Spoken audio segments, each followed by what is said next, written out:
Hey guys, আসসালামু আলাইকুম। HGZY বা বিডিটি গেমে আপনারা কিভাবে অ্যাকাউন্ট করবেন এবং অ্যাকাউন্টের মধ্যে ওয়ালেট কানেক্ট করবেন তার নিয়ম এবং প্রসেস দেখাবো এই ভিডিওতে। তো কেউ ভিডিওটি স্কিপ না করে মনোযোগ সহকারে ভিডিওটি দেখতে থাকো। অ্যাকাউন্টের অফিসিয়াল লিঙ্ক আমার এই ভিডিওর কমেন্ট বক্সে দেওয়া আছে।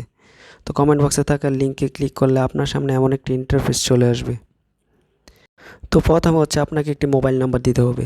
মোবাইল নাম্বার দেওয়ার ক্ষেত্রে মাথায় রাখবেন 0 বাদ দিয়ে বাকি নাম্বারটুকু দিতে হবে। মোবাইল নাম্বার দেওয়া হয়ে গেলে নিচের ঘরে দিতে হবে পাসওয়ার্ড। পাসওয়ার্ডের প্রথম অক্ষর দিবেন বড় অক্ষর, তারপর ছোট অক্ষর, তারপর শেষে 2-4টা নাম্বার দিয়ে দিবেন। তারপর সেম পাসওয়ার্ডটি এর পরে ঘরে দিয়ে দিবেন। এরপর ইনভাইট কোডটা আছে, এটা নাড়াচাড়া করবেন না।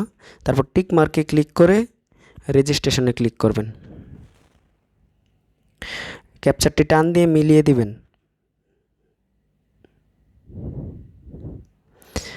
তো দেখেন হচ্ছে অ্যাকাউন্টটি খোলা হয়ে গেছে। তো চাইলে হচ্ছে আপনারা পাসওয়ার্ডটি সেভ করে নিতে পারেন। তো এখন হচ্ছে ওয়ালেট কিভাবে কানেক্ট করবেন। ওয়ালেট কানেক্ট করার জন্য ওয়ালেটে একটি ক্লিক করবেন। এরপর হচ্ছে উইথড্র দিয়ে একটি ক্লিক করবেন। তো প্লাস আইকনে এই জায়গায় একটি ক্লিক করে দিবেন। আবারও প্লাস আইকনে ক্লিক করবেন। কর্নারে একটি আইকন আছে, এই আইকনে একটি ক্লিক করবেন।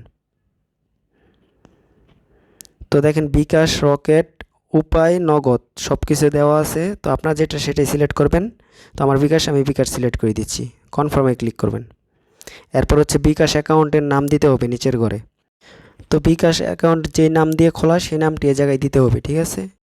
নাম দেওয়া হয়ে গেলে নিচের ঘরে হচ্ছে বিকাশ নাম্বার দিতে হবে। তো আপনারা আপনাদের বিকাশ অ্যাকাউন্টের নাম্বারটি দিয়ে দিবেন। তো সব কিছু দেওয়া হয়ে গেলে সেভে একটি ক্লিক করে দিবেন। তো দেখেন যে আমাদের অ্যাকাউন্টের ওয়ালেটটি কানেক্ট হয়ে গেছে। তারপর একটি ব্যাগে ক্লিক করে দিবেন। তো ফাইনালি আমাদের অ্যাকাউন্টটি খোলা হয়ে গেছে এবং ওয়ালেট কানেক্ট করা ডান। এখন চাইলে হচ্ছে আপনারা এই অ্যাকাউন্ট দিয়ে ডিপোজিট করতে পারবেন, উইথড্র করতে পারবেন এবং বিভিন্ন ধরনের গেম খেলতে পারবেন, ঠিক আছে। তো ভিডিওটি ভালো লাগলে চ্যানেলটি সাবস্ক্রাইব করে লাইক দিয়ে পাশে থাকবেন। ধন্যবাদ।